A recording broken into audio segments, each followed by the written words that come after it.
Well, thank you very much, Larry. It's great to be back in beautiful Davos, Switzerland, and to address so many respected business leaders, so many friends, few enemies,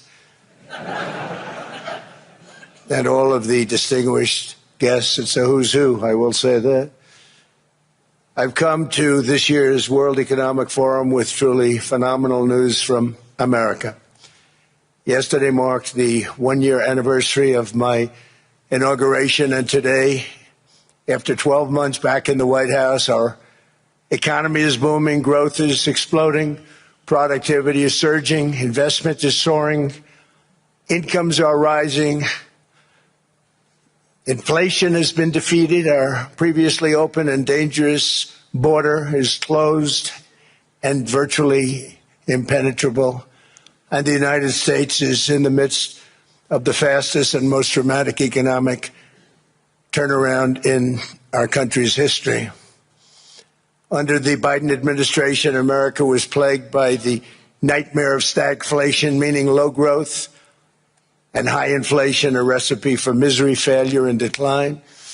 But now, after just 1 year of my policies, we are witnessing the exact opposite: virtually no inflation and extraordinarily high economic growth, growth like I believe you'll see very shortly our country has never seen before, perhaps no country has ever seen before. Over the past 3 months, core inflation has been just 1.6%. Meanwhile, fourth quarter growth is projected to be 5.4%, far greater than anybody other than myself and a few others had predicted. Since the election, the stock market has set 52 all-time high records. So that's in 1 year, 52 records, adding $9 trillion in value to retirement accounts, 401ks, and people's savings. People are doing very well. They're very happy with me. Since my inauguration, we've lifted more than 1.2 million people off of food stamps, and after 4 years, in which Biden secured less than $1 trillion of new investment in our country. Think of that, $1 trillion, substantially less than that. In 4 years, we've secured commitments for a record-breaking $18 trillion, and we think when the final numbers come out, they'll be closer to $20 trillion of investment. That's never been done by any country at any time, not even close. Just over 1 year ago, under the radical left Democrats, we were a dead country. Now we are the hottest country anywhere in the world. In fact, the United States economy is on pace to grow at double the rate that was projected by the IMF just last April. And with my growth and tariff policies, it should be much higher. I really believe we can be much higher than that. And this is all great news, and it's great for all nations.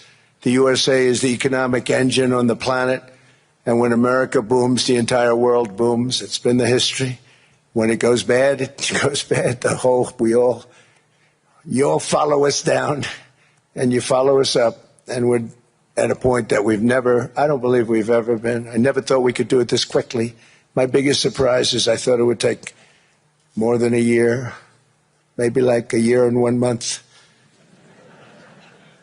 But it's happened very quickly. This afternoon, I want to discuss how we have achieved this economic miracle, how we intend to raise living standards for our citizens to levels never seen before, and perhaps how you too and the places where you come from can do much better by following what we're doing, because certain places in Europe are not even recognizable, frankly, anymore. They're not recognizable. And we can argue about it, but there's no argument. Friends come back from different places. I don't want to insult anybody and say I don't recognize it. And that's not in a positive way. That's in a very negative way. And I love Europe, and I want to see Europe go good. But it's not heading in the right direction. In recent decades, it became conventional wisdom in Washington and European capitals that the only way to grow a modern Western economy was through ever-increasing government spending, unchecked mass migration, and endless foreign imports.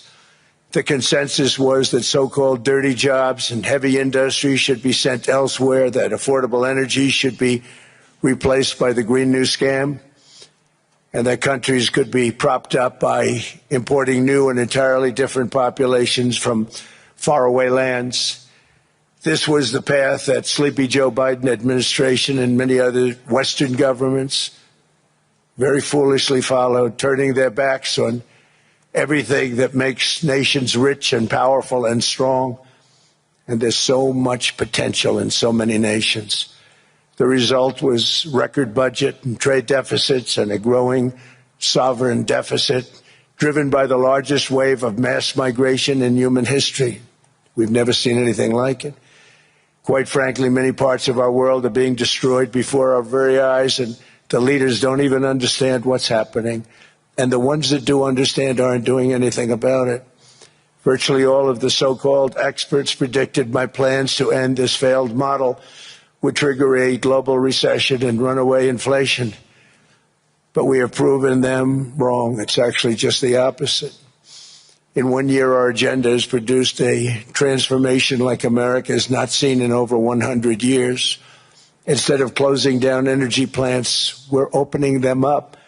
Instead of building ineffective, money-losing windmills, we're taking them down and not approving any. Instead of empowering bureaucrats, we're firing them, and they're going out and getting jobs in the private sector for 2 and 3 times what they were making in government. So they started off hating me when we fired them, and now they love me. Instead of raising taxes on domestic producers, we're lowering them and raising tariffs on foreign nations to pay for the damage that they've caused. In 12 months, we have removed over 270,000 bureaucrats from the federal payrolls, the largest single-year reduction in government employment since the end of World War II. Nobody thought that was coming, but we had no choice. To make a country great, you can't have all federal jobs. We've cut federal spending by $100 billion and slashed the federal budget deficit by 27% in the single year. It's going to go down quite a bit more from that, driving inflation way down from the record highs of the Biden administration. Every month, they went up and up and up.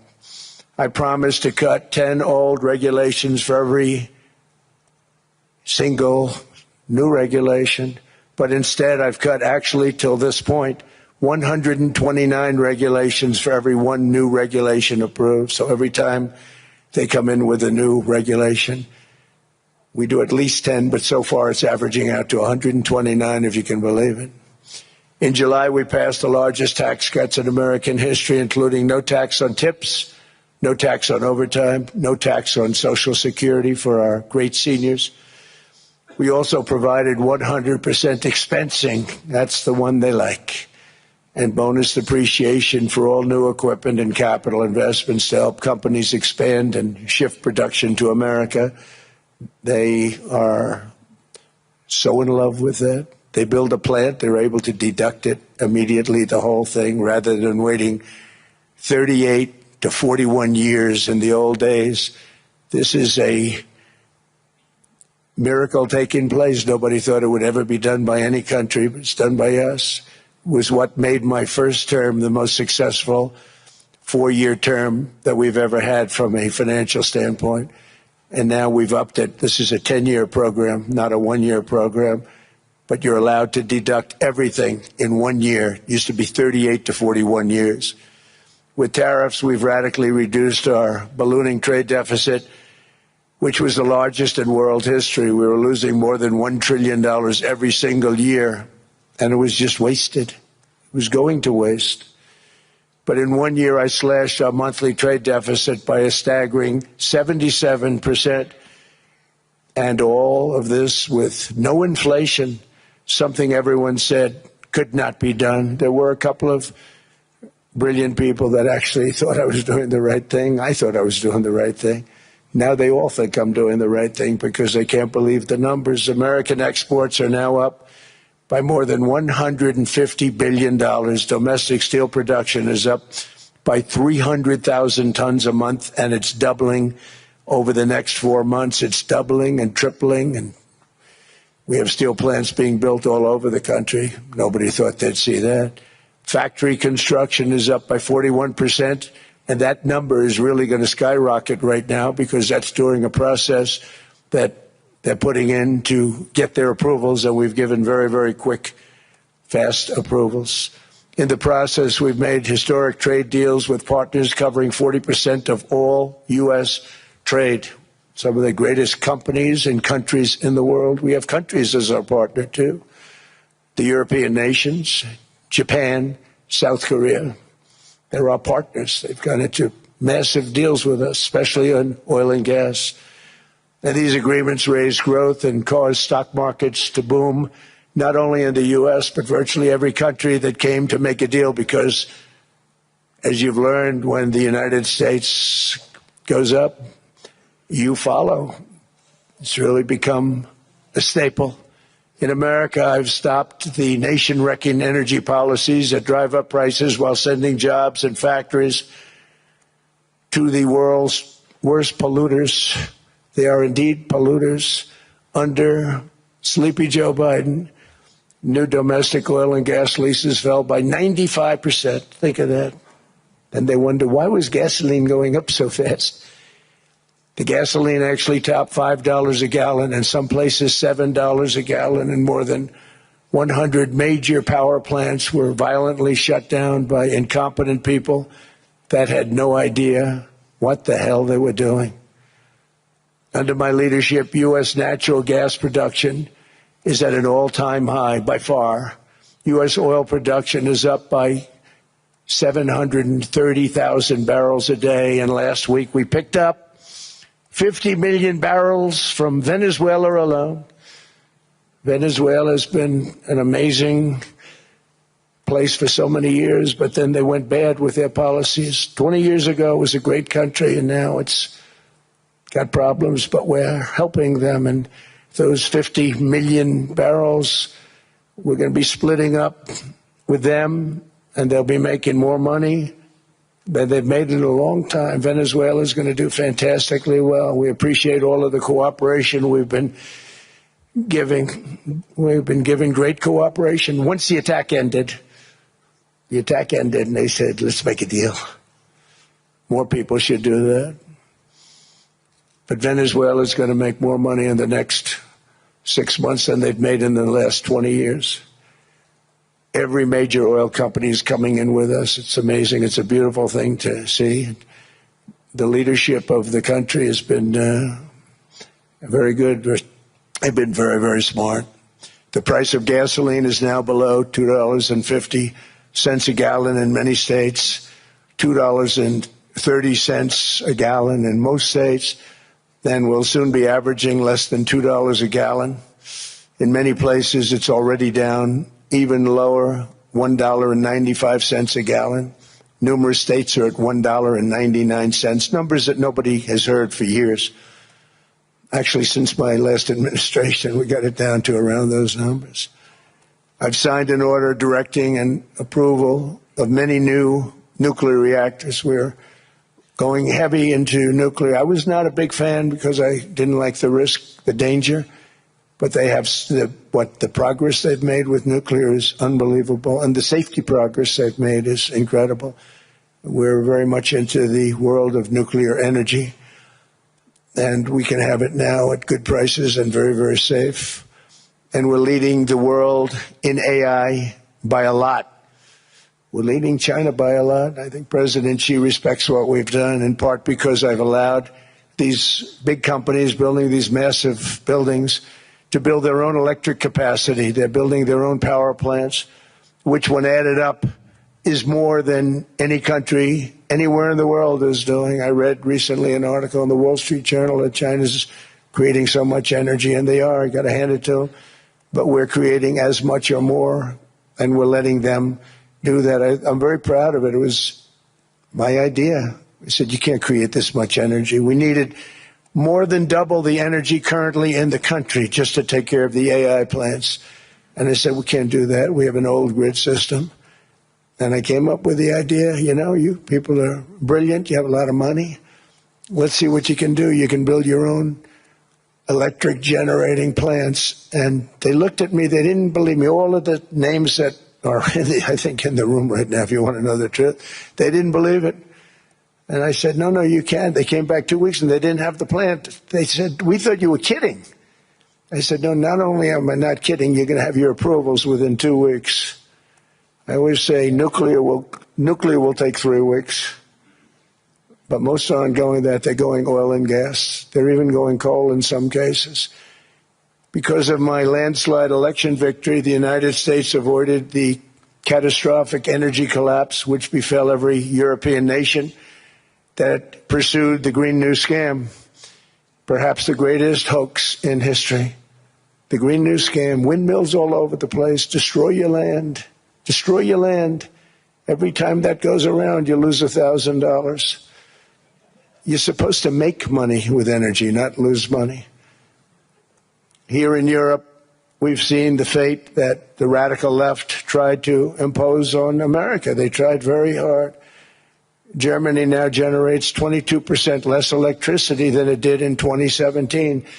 And it's not the current chancellor's fault. He's solving the problem. He's going to do a great job. But what they did before he got there, I guess that's why he got there. And electricity prices are 64% higher. The United Kingdom produces just 1/3 of the total energy from all sources that it did in 1999. Think of that, 1/3. And they're sitting on top of the North Sea, one of the greatest reserves anywhere in the world, but they don't use it.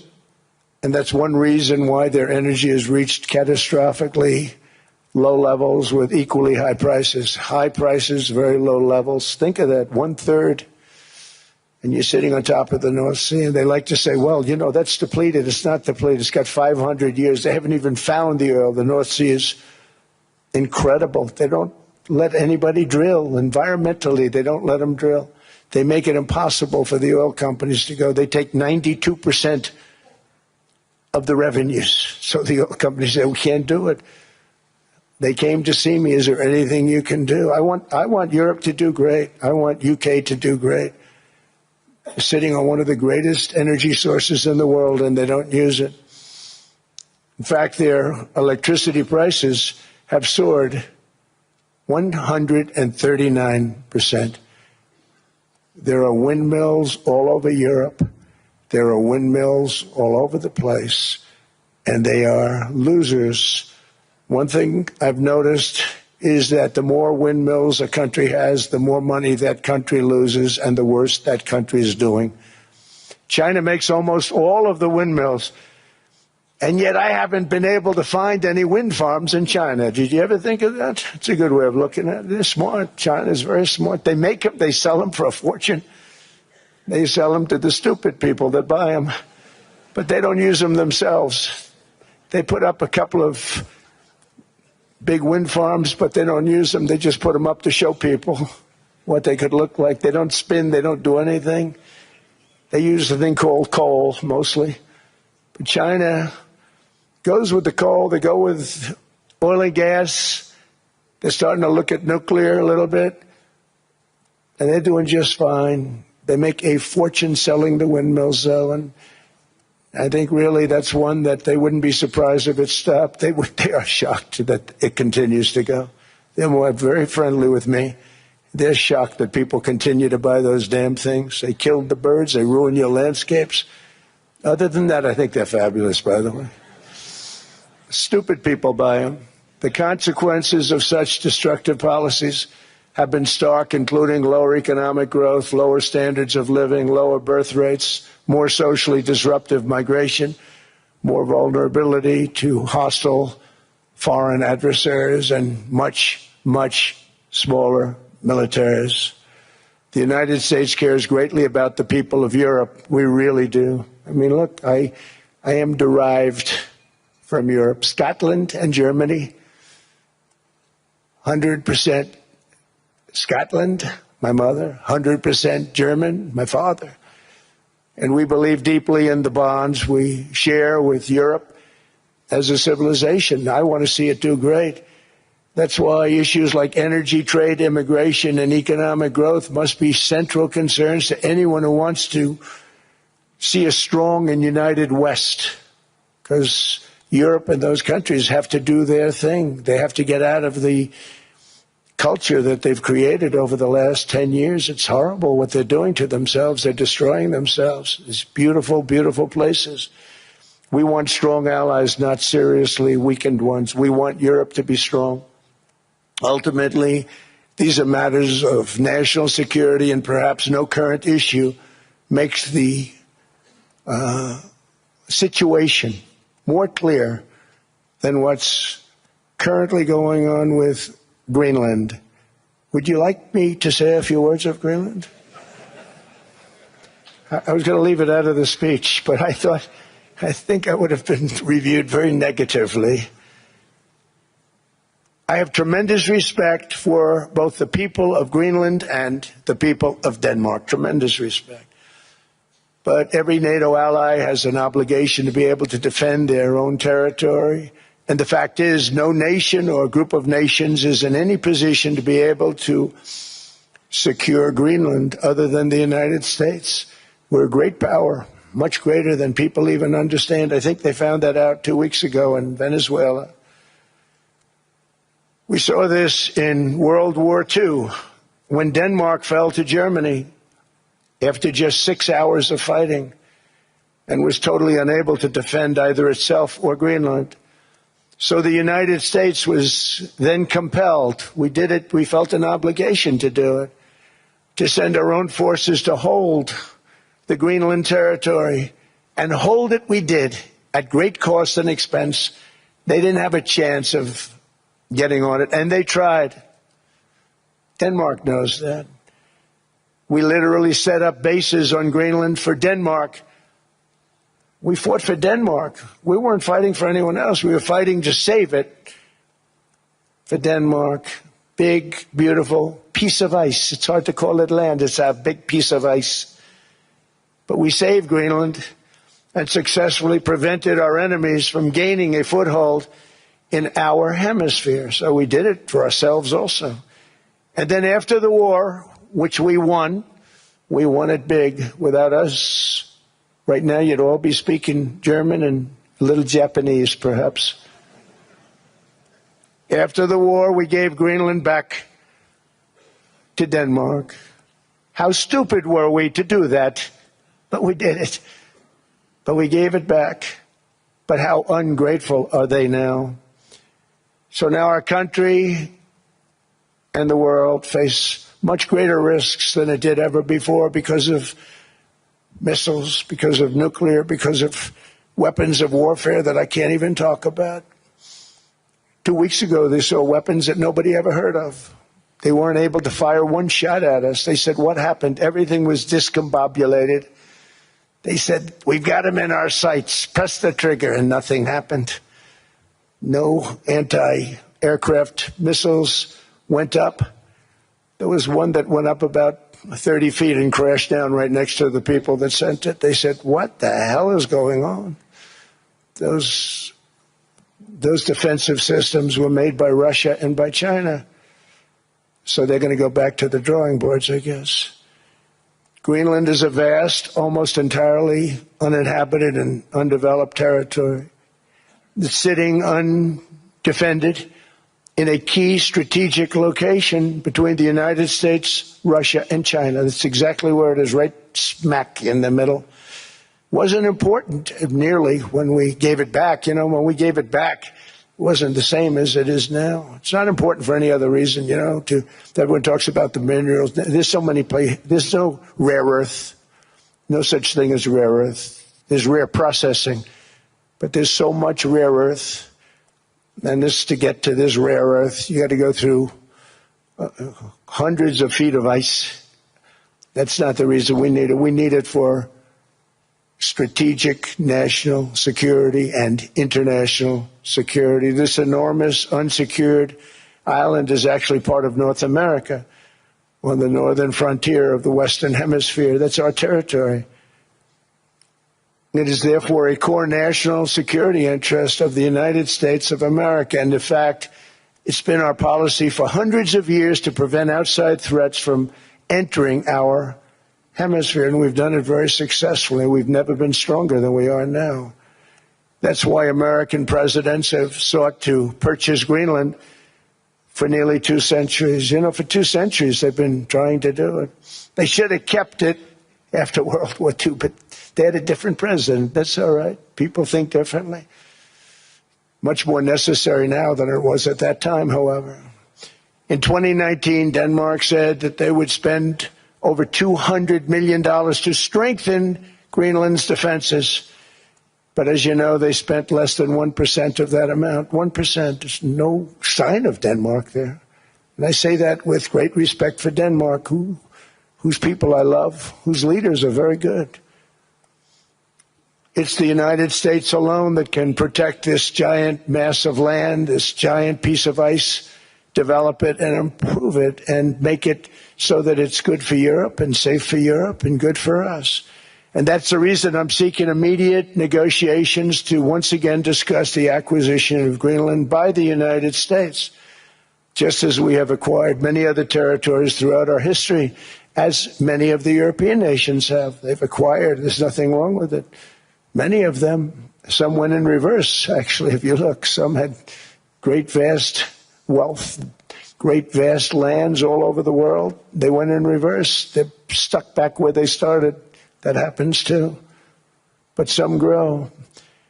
But this would not be a threat to NATO. This would greatly enhance the security of the entire alliance, the NATO alliance. The United States is treated very unfairly by NATO. I want to tell you that.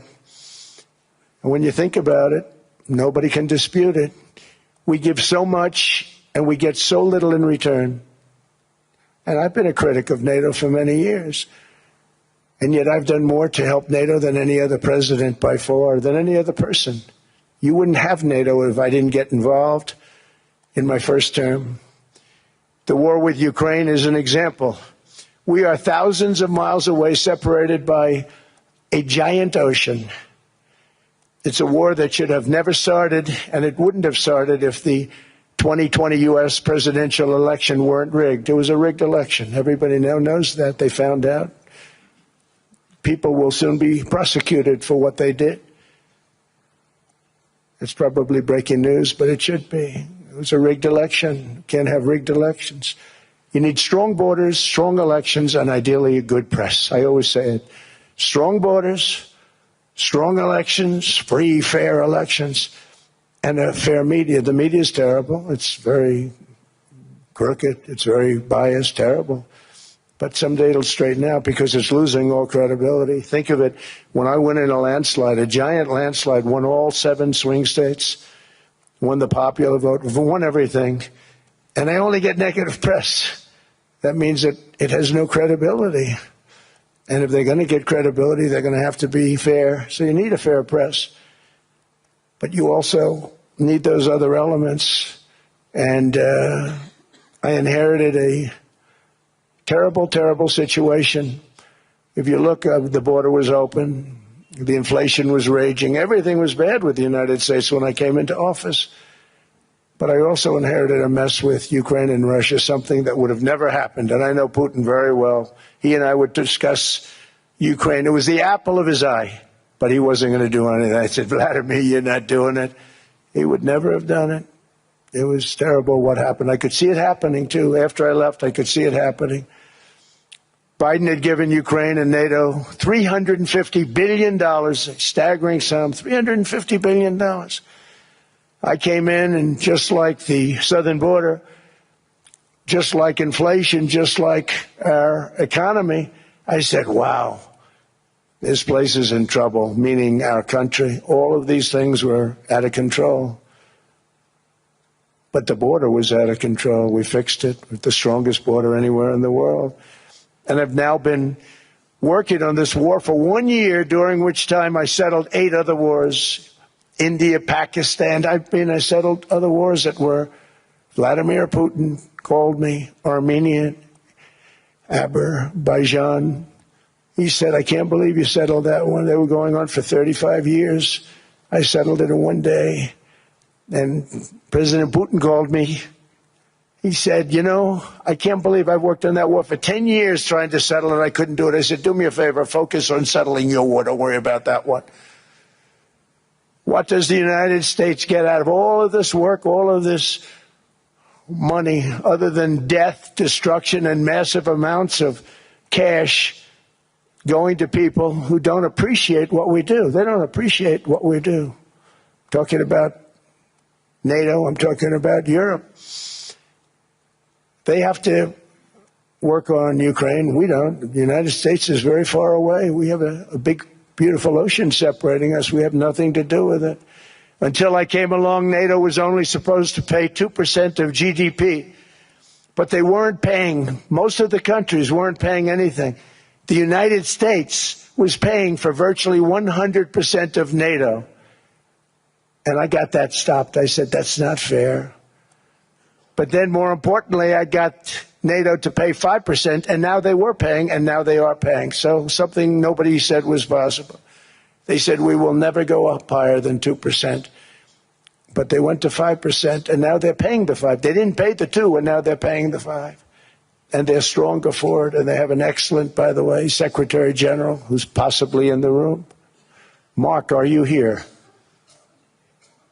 Yes, he's here. Hello, Mark. We never asked for anything, and we never got anything. We probably won't get anything unless I decide to use excessive strength and force, where we would be, frankly, unstoppable. But I won't do that. Okay? Now everyone's saying, oh, good. That's probably the biggest statement I made, because people thought I would use force. I don't have to use force. I don't want to use force. I won't use force. All the United States is asking for is a place called Greenland, where we already had it as a trustee, but respectfully returned it back to Denmark not long ago after we defeated the Germans, the Japanese, the Italians, and others in World War II. We gave it back to them. We were a powerful force then, but we are a much more powerful force now. After I rebuilt the military in my first term and continue to do so today, we have a budget of $1.5 trillion. We're bringing back battleships. The battleship is 100 times more powerful than the great battleships you saw in World War II, those great, big, gorgeous ships, the Missouri, the Iowa, the Alabama. Because I thought maybe we could take them out of mothballs. They said, no, sir, these ships are 100, think of that, 100 times more powerful than those big, magnificent pieces of art that you saw so many times ago, that you still see on television. You say, wow, what a force. 100 times, each ship 100 times more powerful than the big battleships of the past. So that was the end of the mothball story. So what we have gotten out of NATO is nothing except to protect Europe from the Soviet Union and now Russia. I mean, we've helped them for so many years. We've never gotten anything, except we pay for NATO. And we paid for many years until I came along. We paid for, in my opinion, 100% of NATO because they weren't paying their bills. And all we're asking for is to get Greenland, including right title and ownership, because you need the ownership to defend it. You can't defend it on a lease. Number one, legally it's not defensible that way, totally. And number two, psychologically, who the hell wants to defend a license agreement or a lease, which is a large piece of ice in the middle of the ocean where, if there is a war, much of the action will take place on that piece of ice. Think of it. Those missiles would be flying right over the center of that piece of ice. All we want from Denmark for national and international security and to keep our very energetic and dangerous potential enemies at bay is this land on which we're going to build the greatest golden dome ever built. We're building a golden dome that's going to, just by its very nature, going to be defending Canada. Canada gets a lot of freebies from us. By the way, they should be grateful also, but they're not. I watched your Prime Minister yesterday. He wasn't so grateful. But they should be grateful to us. Canada lives because of the United States. Remember that, Mark, the next time you make your statements. What we did for Israel was amazing, but that's nothing compared to what we have planned for the United States, Canada, and the rest of the world. We are going to build a dome like no other. We did it for Israel. And by the way, I told Bibi, stop taking credit for the dome. That's our technology. That's our stuff. But they had a lot of courage, and they were good fighters, and they did a good job, and we wiped out the Iran nuclear threat like nobody can believe. Nobody's ever seen anything like it. That, Venezuela, taking down Soleimani, wiping out al-Baghdadi when he tried to reinstitute ISIS. We did a lot. I did a lot of big things, all perfectly executed. Everyone was perfectly executed. Somebody told me that, a military expert told me, sir, everything you've done has been perfectly executed. I said, I know. So other presidents have spent, whether foolishly or not, trillions and trillions of dollars on NATO and gotten absolutely nothing in return. We've never asked for anything. It's always a one-way street. Now they want us to help them with Ukraine. And we say, we're going to. I'm really helping, not even them. I want to see, last week, if you saw, it was 10,000 soldiers, but last month it was 31,000 soldiers died. 31,000. That's this room times, the number of people in this room times 30. Think of it. 30,000 soldiers died in 1 month. The month before it was 27,000. The month before that it was 28,000. The month before that it was 25,000. It's a bloodbath over there. And that's what I want to stop. It doesn't help the United States, but these are souls. These are young people. Look like you, look like some of you right in the front row. They go to war. Their parents are so proud. Oh, there he goes, comes back. 2 weeks later, they get a call, your son's head's been blown off. I want to stop it. It's a horrible war. It's the worst since World War II. They keep going. They'll exceed World War II. The numbers are staggering, how many people they've lost. They don't want to talk about it. Ukraine and Russia lost just tremendous amounts. And I'm dealing with President Putin, and he wants to make a deal, I believe. I'm dealing with President Zelensky, and I think he wants to make a deal. I'm meeting him today. He might be in the audience right now. But they got to get that war stopped because too many people are dying, needlessly dying. Too many souls are being lost. It's the only reason I'm interested in doing it. But in doing it, I'm helping Europe, I'm helping NATO, and I've until the last few days when I told them about Iceland, they loved me. They called me daddy, right, last time. A very smart man said, he's our daddy. He's running it. I was like running it. I went from running it to being a terrible human being. But now what I'm asking for is a piece of ice, cold and poorly located, that can play a vital role in world peace and world protection. It's a very small ask compared to what we have given them for many, many decades. But the problem with NATO is that we'll be there for them 100%. But I'm not sure that they'd be there for us if we gave them the call. Gentlemen, we are being attacked. We're under attack by such and such a nation. I know them all very well. I'm not sure that they'd be there. I know we'd be there for them. I don't know that they'd be there for us. So with all of the money we expend, with all of the blood, sweat, and tears, I don't know that they'd be there for us. They're not there for us on Iceland, that I can tell you. I mean, our stock market took the first dip yesterday because of Iceland.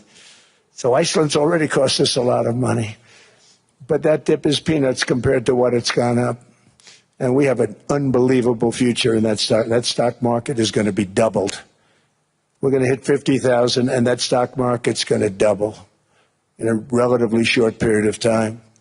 because of everything that's happening.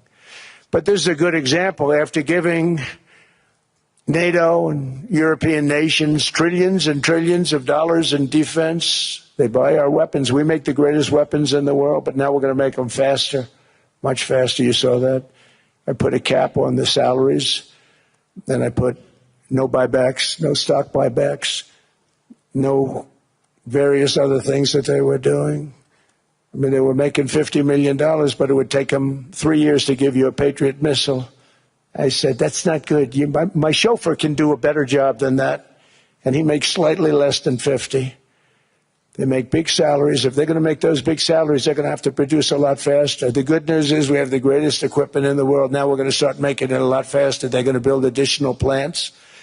And all of the money that goes into stock buybacks is going to go into building plants. We're not allowing stock buybacks by defense companies any longer. They're going to build new plants to make Tomahawks, Patriots. We have the best equipment, F-35s, F-47, the new one just coming out. They say it's the most devastating plane, fighter jet ever. Who knows?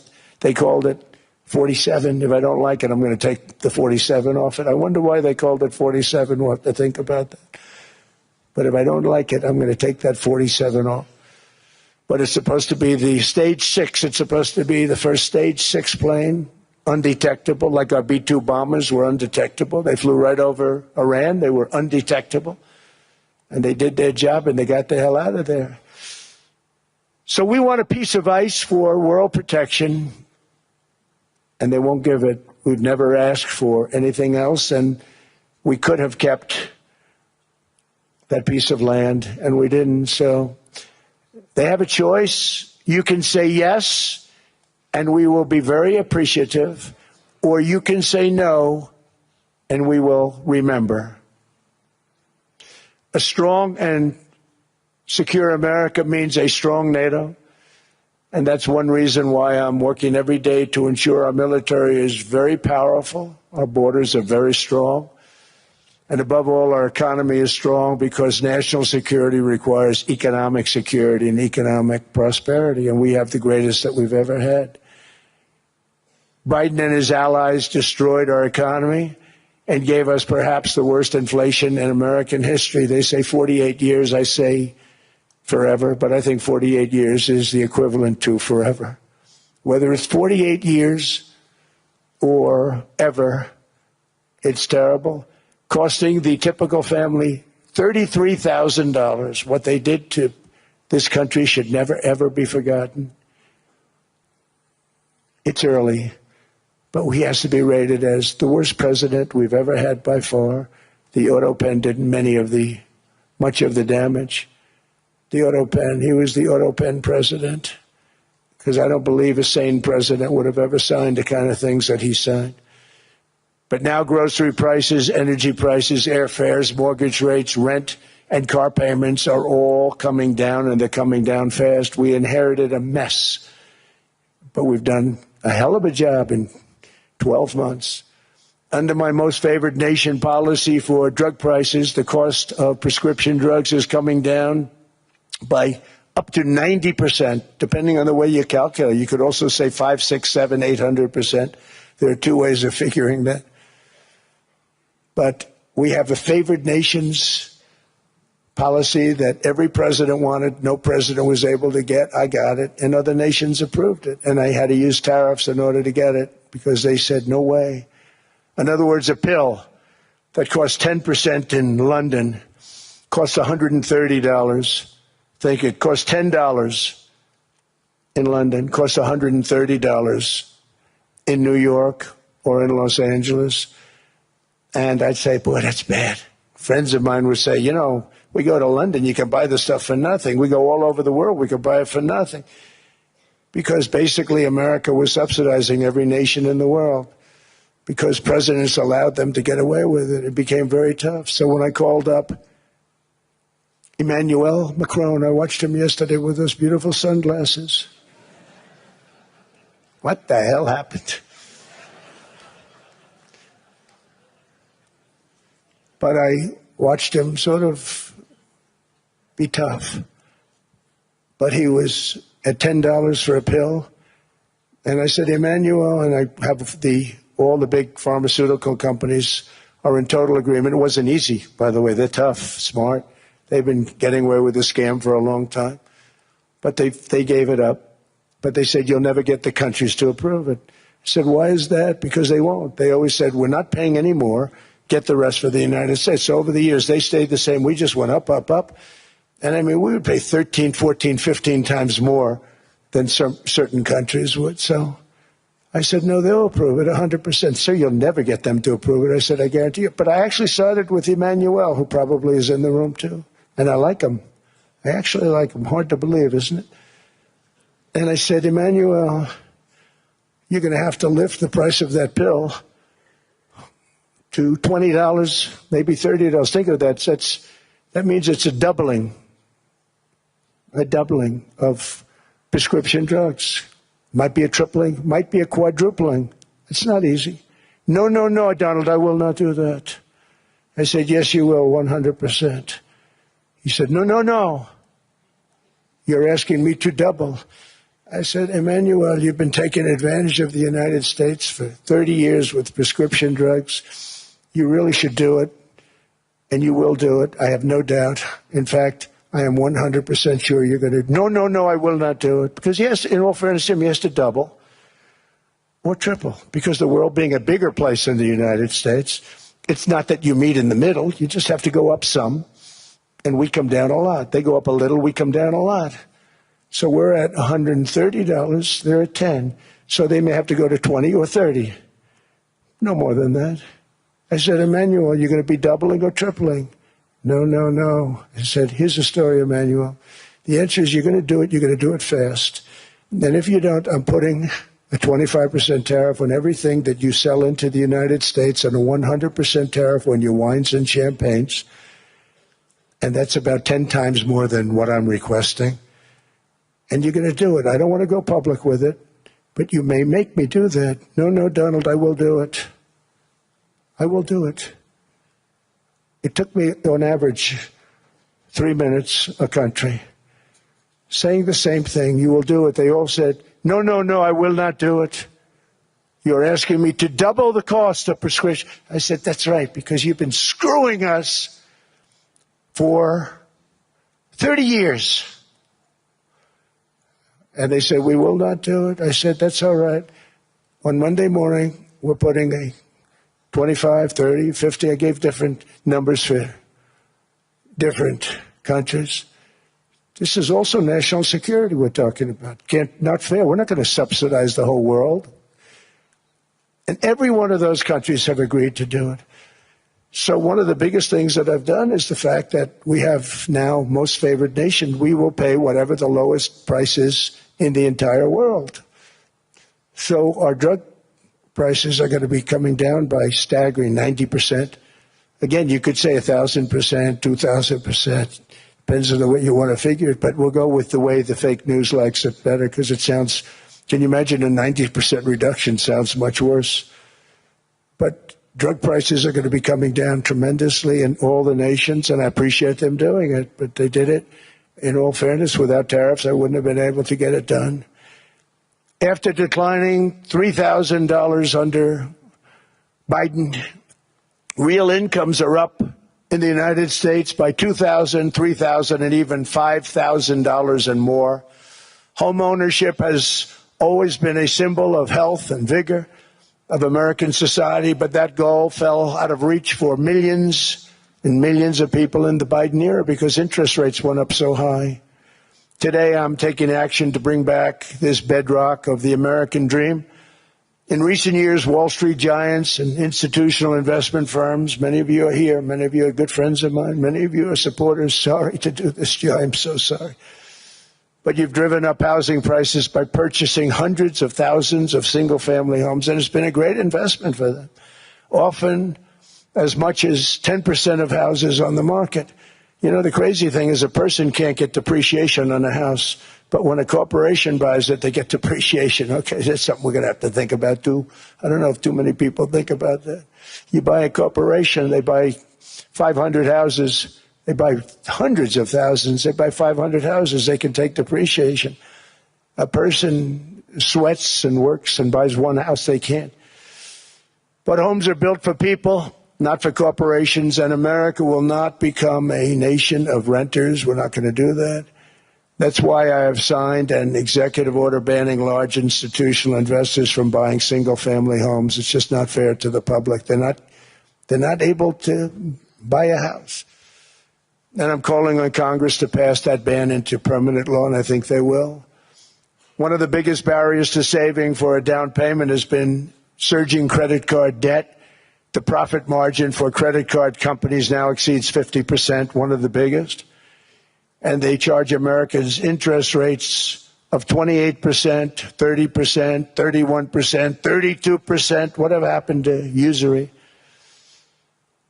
So to help our citizens recover from the Biden disaster, all caused by this horrible president, I'm asking Congress to cap credit card interest rates at 10% for 1 year. And this will help millions of Americans save for a home. They have no idea they're paying 28%. They go out there a little late in their payment and they end up losing their house. It's terrible. To unleash innovation and savings and financing, I'm also working to ensure America remains the crypto capital of the world. And to that end, last year I signed the landmark Genius Act into law. Now Congress is working very hard on crypto market structure legislation, Bitcoin, all of them, which I hope to sign very soon, unlocking new pathways for Americans to reach financial freedom. And I did it for two reasons. Number one, I thought it was politically good, and it was. I got tremendous political support. But more importantly, China wanted that market too. It's just like they want the AI. And we've got that market, I think, pretty well locked up. If I didn't do it, Biden was totally against it until before the election when they realized that, there were millions of people voting against him over crypto. And all of a sudden they loved it very much, but it was too late. They blew it. But it is politically popular, but it's much more importantly, we have to make it so that China doesn't get the hold of it. And once they have that hold, we're not going to be able to get it back. So I'm honored to have done it. Finally, I've instructed government-backed institutions to purchase up to $200 billion in mortgage bonds to bring down interest rates. And I'll be announcing a new Fed chairman in the not-too-distant future. I think he'll do a very good job. See, I gave away some of it. He did give that away. So we have something, got something, but somebody that's very respected. They're all respected. They're all great. Everyone that I interviewed is great. Everyone could do, I think, a fantastic job. Problem is they change once they get the job. They do. They're saying everything I want to hear, and then they get the job. They're locked in for 6 years. They get the job, and all of a sudden, let's raise rates a little bit. I call them, sir, we'd rather not talk about this. It's amazing how people change once they have the job. But it's too bad. Sort of disloyalty, but they got to do what they think is right. We have a terrible chairman right now, Jerome Too Late Powell. He's always too late. And he's very late with interest rates, except before the election. He was just fine for the other side.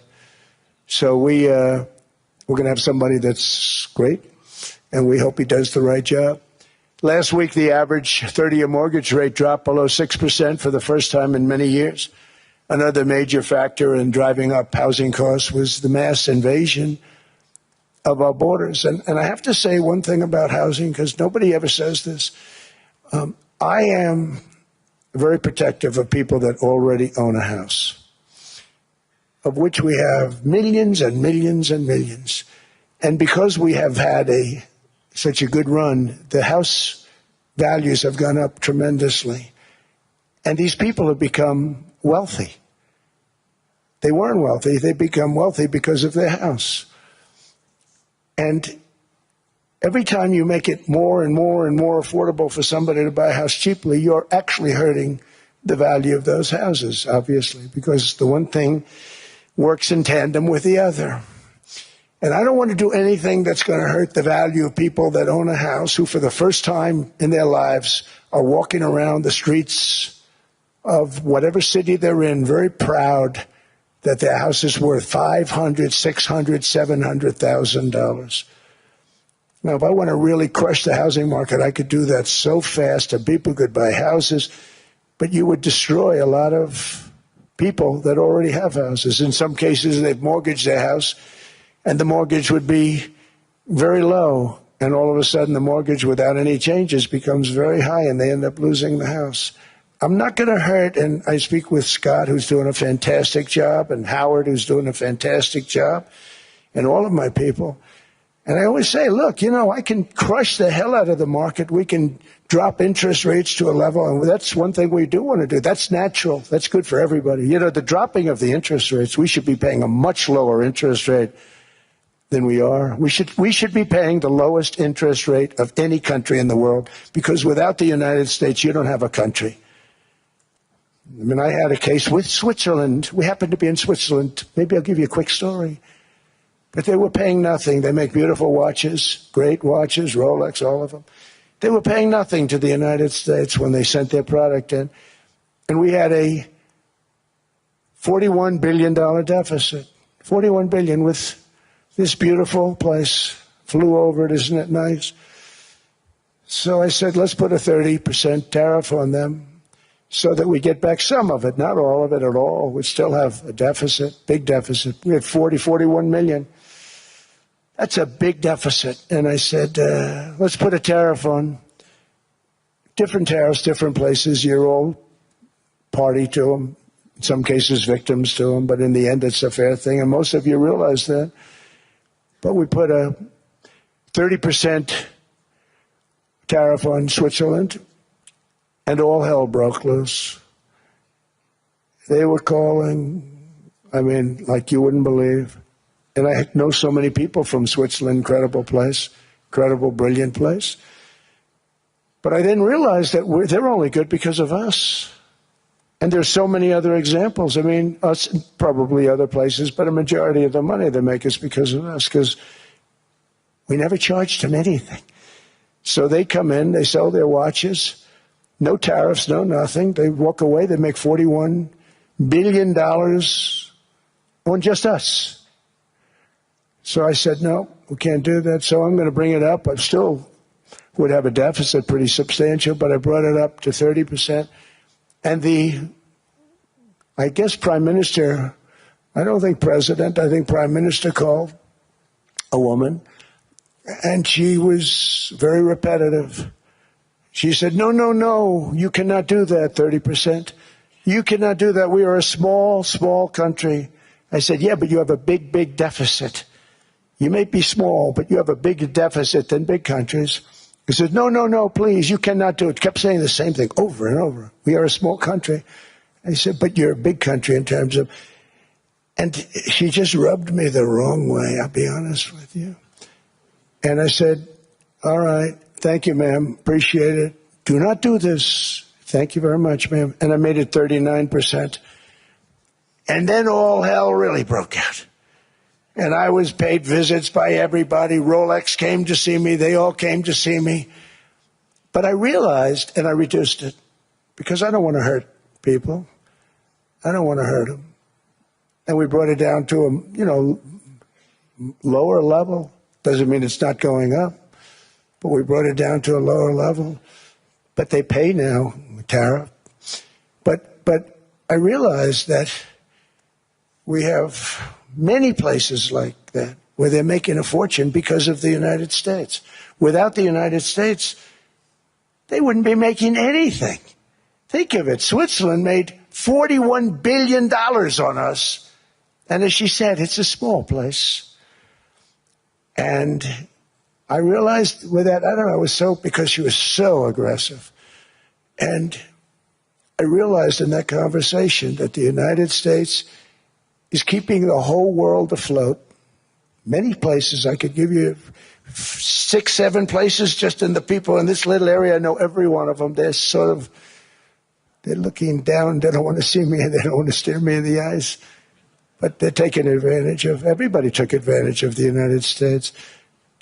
But I've been very fair, and I gave them a tariff, and it was fine.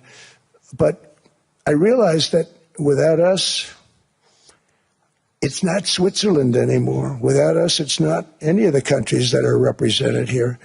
And we want to work with the countries. We want to work with them. We're not looking to destroy them. I could have said 39, 40%. I could have said I want a 70% tariff, then we make money with Switzerland. But Switzerland would have been probably destroyed, financially destroyed. I don't want to do that. But we should be paying the lowest interest rate of everybody. I hope Scott's listening to this, because we should be paying the lowest interest rate of everybody. Without us, most of the countries don't even work. And then you have the protection factor. Without our military, which is the greatest in the world by far, without our military, you have threats that you wouldn't believe. You don't have threats because of us, and that's because of NATO. One other thing, and I have to say it so importantly, in the old days, and I used to say I'm the youngest in the room. Now I'm among the older. I hate to say it.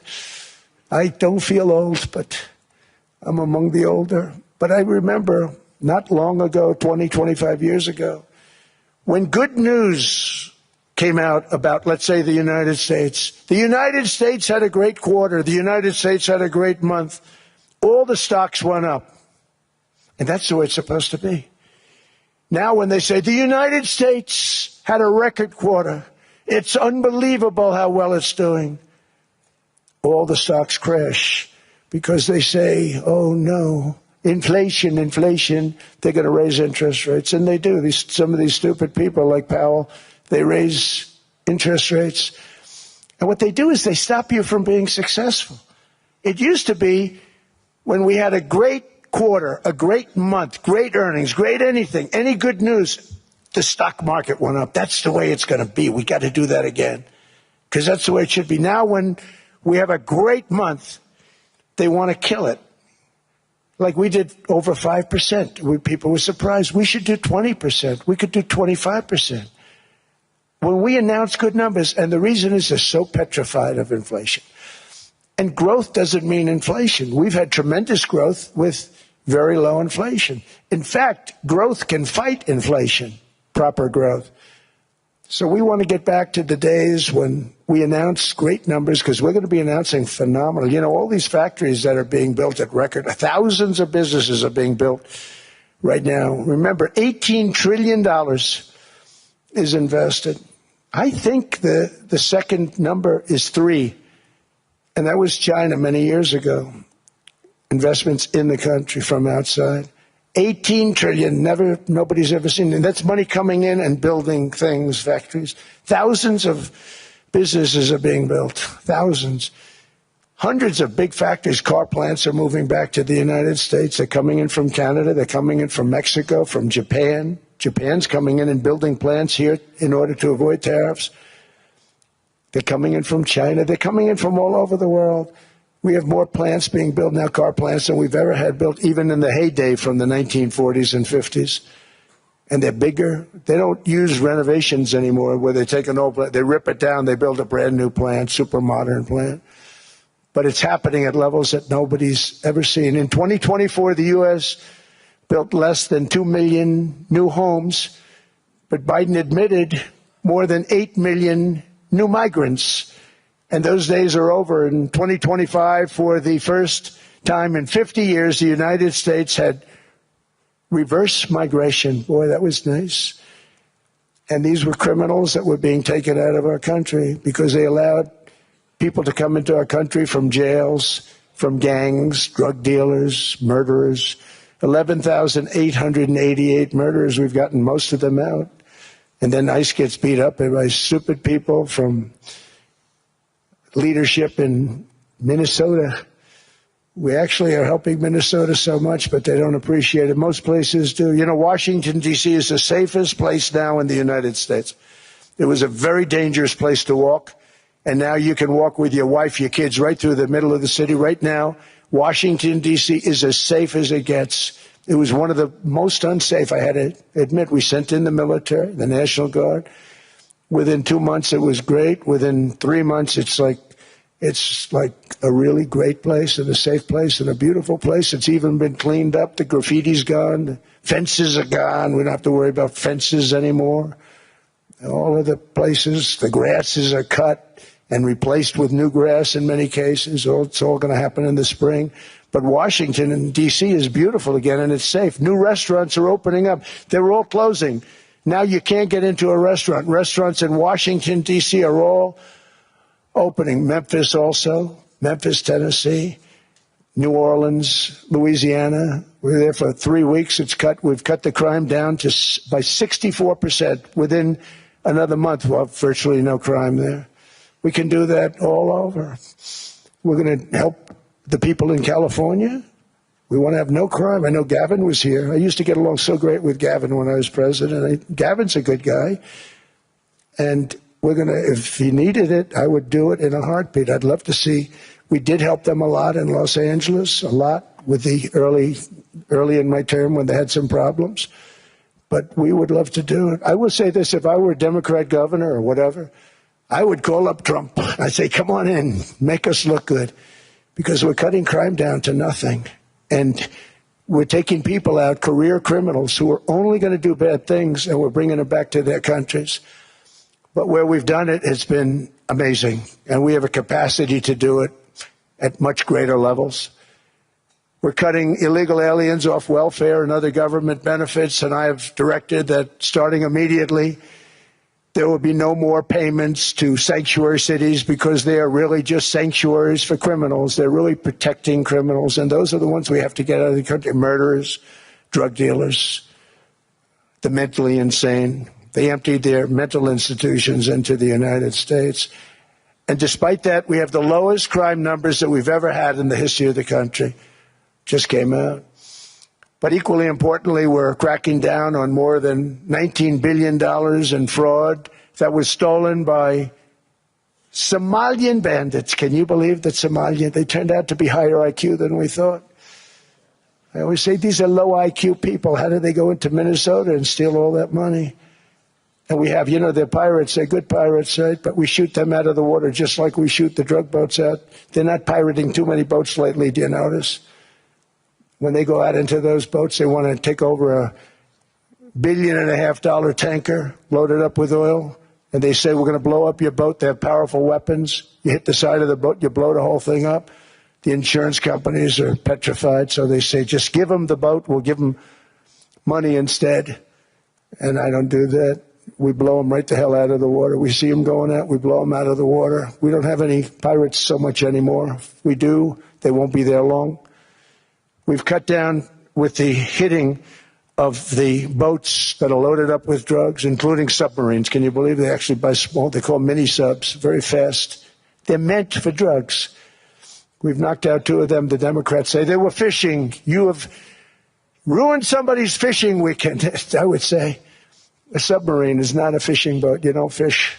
But we've knocked down drugs by water, the oceans, the sea, by 97.2%. Think of that. And I actually say, who the hell are the 3%? Because I would not want to be piloting one of those boats. We knocked them down, and now we're going to start on land. We're going to knock it all out. The land is the easy part. What we did on sea is incredible, and that's our great military. The situation in Minnesota reminds us that the West cannot mass import foreign cultures which have failed to ever build a successful society of their own. I mean, we're taking people from Somalia, and Somalia is a failed, it's not a nation, got no government, got no police, got no military, got no nothing. And then we have this fake congressperson who they just reported is worth $30 million. You believe this? Ilhan Omar, talking about the Constitution that provides me. She comes from a country that's not a country. And she's telling us how to run America. Not going to get away with it much longer, let me tell you. The explosion of prosperity and conclusion and progress that built the West did not come from our tax codes. It ultimately came from our very special culture. This is the precious inheritance that America and Europe have in common. We share it. We share it, but we have to keep it strong. We have to become stronger, more successful, and more prosperous than ever. We have to defend that culture and rediscover the spirit that lifted the West from the depths of the Dark Ages to the pinnacle of human achievement. We live in an incredible, changing period. It's an unbelievable time, but we have to take advantage of the time that we're in.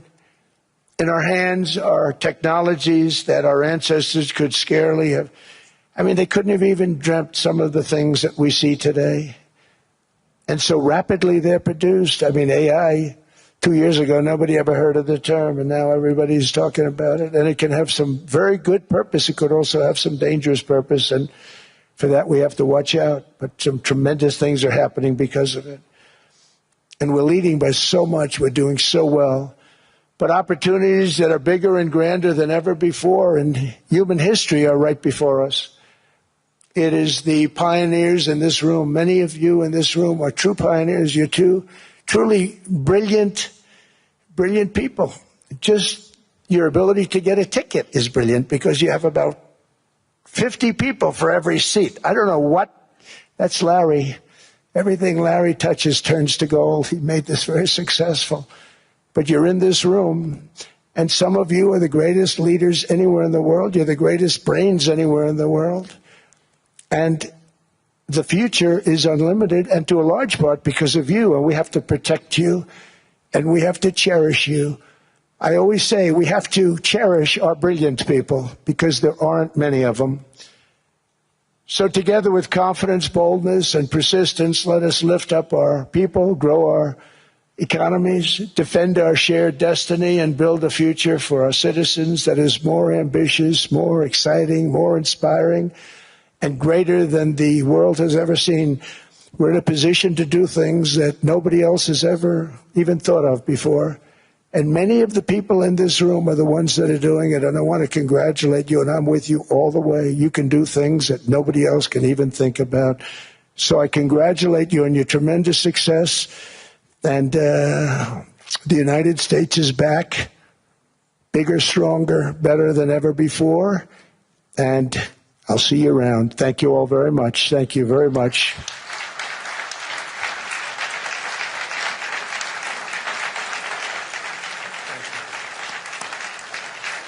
Thank you.